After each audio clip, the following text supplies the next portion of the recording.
India പെന്തിക്കോസ്ത് ദൈവസഭയും pastor PM ശൗമേലും എന്ന വിഷയത്തെക്കുറിച്ചുള്ള 4-ാമത്തെ എപ്പിസോഡിലേക്ക് ഏവർക്കും സ്വാഗതം.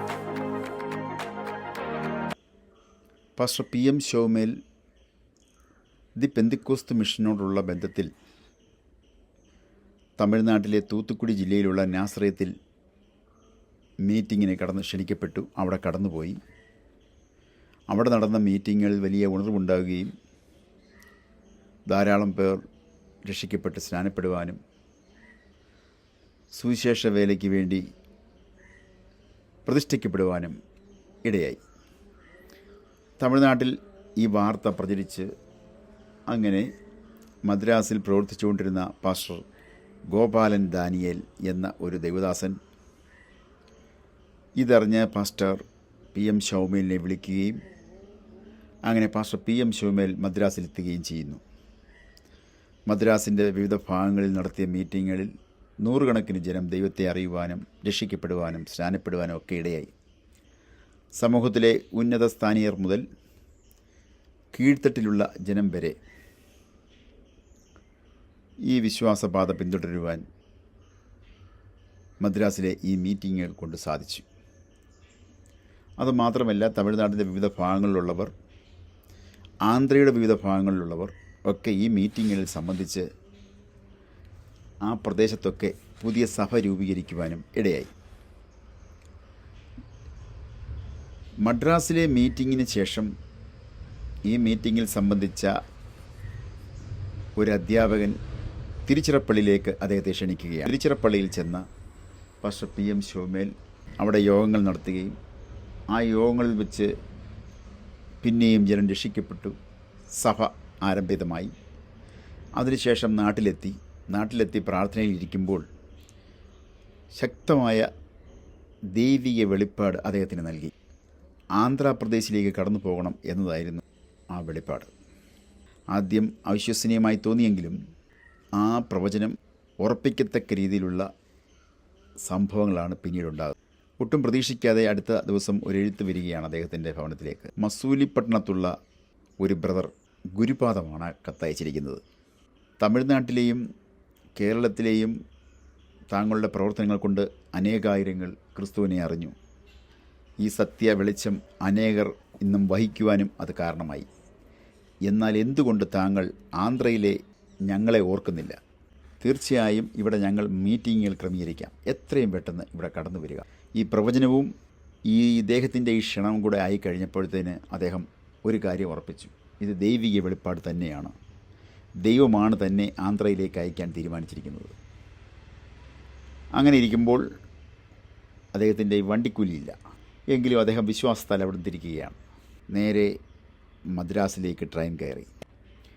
അങ്ങനെ ട്രെയിൻ കയറി മദ്രാസിലെത്തിയ അദ്ദേഹം മസൂലിപ്പട്ടണത്ത് ബ്രദർ ഗുരുപാദത്തിൻ്റെ അടുത്തേക്ക് പോകാൻ മദ്രാസ് സെൻട്രൽ റെയിൽവേ സ്റ്റേഷനിൽ എത്തിയിരിക്കുന്ന അദ്ദേഹത്തിന് അങ്ങോട്ടുള്ള ടിക്കറ്റില്ല, അതിനുള്ള കാശുമില്ല, ആഹാരവും കഴിച്ചിട്ടുമില്ല. അങ്ങനെ അദ്ദേഹം ദുഃഖിതനായി ആ പ്ലാറ്റ്ഫോമിലിരിക്കുമ്പോൾ ട്രെയിൻ വരാൻ ഇനിയും അധികം സമയമില്ല. അങ്ങനെ ഇരിക്കുമ്പോഴാണ് ഇദ്ദേഹത്തിൻ്റെ പ്രവർത്തനത്താൽ മദ്രാസിലെ മീറ്റിങ്ങുകളിൽ രക്ഷിക്കപ്പെട്ട ഒരു വ്യക്തി ഇദ്ദേഹത്തെ കാണുകയും അദ്ദേഹവുമായി പരിചയപ്പെടുകയും അദ്ദേഹത്തിനെ ആഹാരം കഴിക്കുവാനായി ഒരു ഹോട്ടലിലേക്ക് കൊണ്ടുപോവുകയാണ്. അങ്ങനെ അദ്ദേഹം ഹോട്ടലിൽ ചെന്ന് ഭക്ഷണമൊക്കെ കഴിച്ചു. വീണ്ടും ഈ പ്ലാറ്റ്ഫോമിൽ നിർത്തി. മസൂലിപ്പട്ടണത്തേക്കുള്ള ട്രെയിൻ വരാൻ നിമിഷങ്ങൾ മാത്രമുള്ളപ്പോൾ അദ്ദേഹത്തിൻ്റെ ഈ കാശില്ല എന്ന ചിന്ത വീണ്ടും പ്രയാസമുണ്ടാക്കി. എങ്ങനെ റെയിൽവേയിൽ ടിക്കറ്റില്ലാതെ കയറും എന്നുള്ളൊരു ചിന്ത അദ്ദേഹത്തെ വല്ലാതെ പിടികൂടി. അങ്ങനെ ട്രെയിൻ വരാൻ നിമിഷങ്ങൾ മാത്രം ബാക്കി നിൽക്കെ പുറകിൽ നിന്ന് വീണ്ടും അദ്ദേഹം ഓടിയെത്തുകയാണ്. ആ പരിചയപ്പെട്ട ആഹാരം കഴിക്കാൻ കൊണ്ടുപോയ വ്യക്തി വന്നിട്ട് പാസ്റ്ററുടെ കയ്യിൽ ഒരു ടിക്കറ്റ് കൊടുക്കുന്നു. അതും താങ്കൾക്ക് ഇറങ്ങേണ്ട സ്റ്റേഷനിലേക്കുള്ള ടിക്കറ്റ്. അത് പറഞ്ഞുകൊണ്ട് നിൽക്കുമ്പോൾ ട്രെയിൻ വരുന്നു. ഇദ്ദേഹം ആ ട്രെയിനിലേക്ക് കയറുന്നു.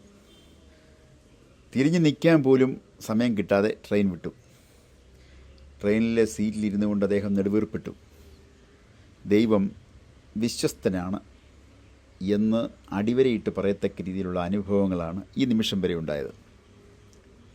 ഇത്രയും കാര്യങ്ങളാണ് നമ്മൾ കഴിഞ്ഞ എപ്പിസോഡിൽ പറഞ്ഞത്. അടുത്ത ദിവസം രാവിലെ അദ്ദേഹം മസൂലിപട്ടണത്ത് എത്തുകയാണ്.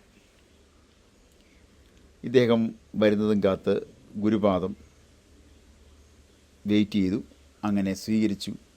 ഗുരുപാദം തൻ്റെ ഭവനത്തിലേക്ക് പാസ്റ്റർ PM ശോമേലിനെ കൊണ്ടുപോയി. അവിടെ വന്ന് റെസ്റ്റ് എടുത്തു. അടുത്ത ദിവസം മുതൽ യോഗങ്ങളാണ്. ആ പ്രദേശത്തും ചുറ്റുവട്ടത്തുമുള്ള മിക്കവാറും സ്ഥലങ്ങളിലൊക്കെ ഗുരുപാദം മീറ്റിങ്ങുകൾ ക്രമീകരിച്ചു. ക്രമേണ മീറ്റിങ്ങുകളിൽ ആളുകൾ കൂടിക്കൂടി വന്നു. അങ്ങനെ ഇരിക്കുമ്പോഴാണ് പാസ്റ്റർ PM ശോമേൽ ഒരു വിഷയം അറിയുന്നത്. ഈ ഗുരുപാദത്തിൻ്റെ സഹോദരി സിസ്റ്റർ മനോഹരം അത്യാസന്ന നിലയിലായിരിക്കുകയാണ്.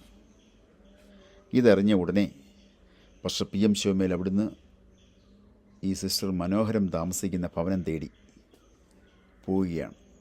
അങ്ങനെ അവിടെ എത്തിയപ്പോൾ മനോഹരത്തിൻ്റെ ഭർത്താവ് വാവിട്ട് കരയുകയാണ്. തൻ്റെ പ്രിയ പത്നിക്ക് ഉണ്ടായ ഈ രോഗത്തെക്കുറിച്ചുമൊക്കെ വാവിട്ട് കരഞ്ഞ് പറയുന്ന ഒരു രംഗം.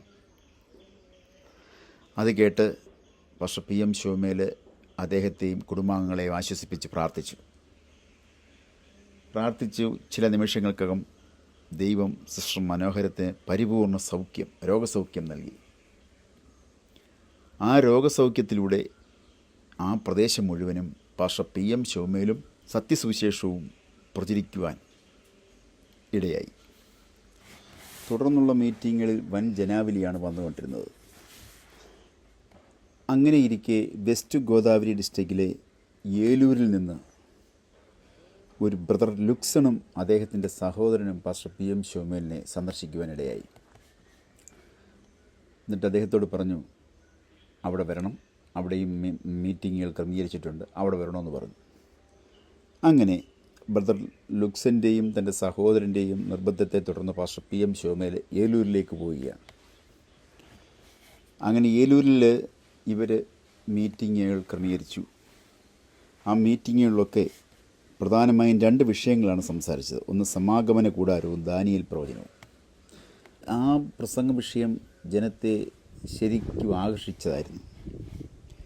ഓരോ ദിവസവും അത് കേൾക്കാൻ ആളുകൾ കൂടി വന്നു. ഈ വന്നവർ ഭൂരിഭാഗവും ലുതറൻ മിഷൻ പ്രവർത്തകരായിരുന്നു. പരിശുദ്ധാത്മ സ്നാനത്തിനായി അവർ ആഗ്രഹിക്കുകയും അതിനനുസരിച്ച് പ്രവർത്തിക്കുകയും ചെയ്യുന്ന ഒരു കാഴ്ച ഏലൂരിൽ നിന്ന് നമുക്ക് കാണാൻ കഴിയും.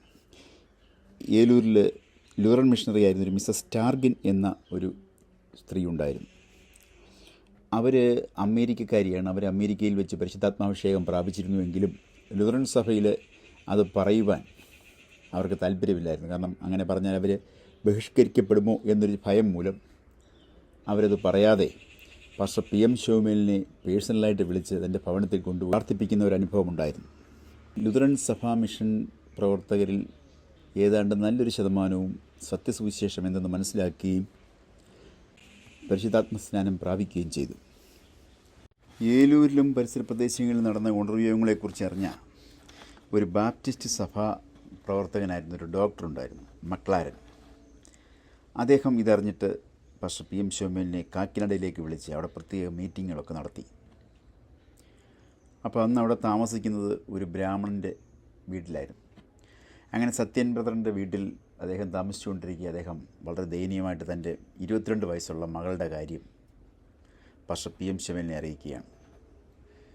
22 വയസ്സായിട്ടും ഭ്രാന്തിയെപ്പോലെ വേഷമൊക്കെ ധരിച്ച് ആഹാരമൊന്നും കഴിക്കാതെ അങ്ങനെ മുറിയടച്ച് കഴിയുന്ന ഒരു പ്രകൃതമാണെന്ന് പറഞ്ഞതോടുകൂടി പാസ്റ്റർ PM ശോമേൽ അദ്ദേഹത്തെ ആശ്വസിപ്പിച്ച് പ്രാർത്ഥിക്കുവാൻ ആരംഭിച്ചു. അങ്ങനെ ഒരു ദിവസം മുഴുവൻ ആ കുട്ടിക്ക് വേണ്ടി പ്രാർത്ഥിച്ചു. അടുത്ത ദിവസം ആ കുട്ടിക്ക് വിടുതലായി. ഈ വിടുതൽ ആ ദേശത്ത് വലിയ വാർത്തയായി മാറി. അതുമൂലം അടുത്ത ദിവസം അടുത്തുള്ള ബാപ്റ്റിസ്റ്റ് പള്ളിയിലാണ് പാസ്റ്റർ PM ശോമേലിനെ വിളിച്ച് മീറ്റിംഗ് നടത്തിച്ചത്. അങ്ങനെ ഓരോ ദിവസവും കഴിയുന്തോറും ആന്ധ്രാപ്രദേശിലെ അദ്ദേഹത്തിൻ്റെ പ്രവർത്തനങ്ങൾ അടിക്കടി വ്യാപിക്കുന്നതും വളരുന്നതുമാണ് നമുക്ക് കാണുവാൻ കഴിയുന്നത്. പെന്തക്കോസ്ത് പ്രസ്ഥാനത്തിൻ്റെ ചരിത്ര സംബന്ധമായ കാര്യങ്ങൾ കൂടുതൽ അറിയുവാൻ ഈ ചാനൽ സബ്സ്ക്രൈബ് ചെയ്യുവാൻ ഞങ്ങൾ ഓർമ്മിപ്പിക്കുന്നു. സഹകരിക്കുന്ന എല്ലാവർക്കും പ്രത്യേകം നന്ദി അറിയിക്കുന്നു.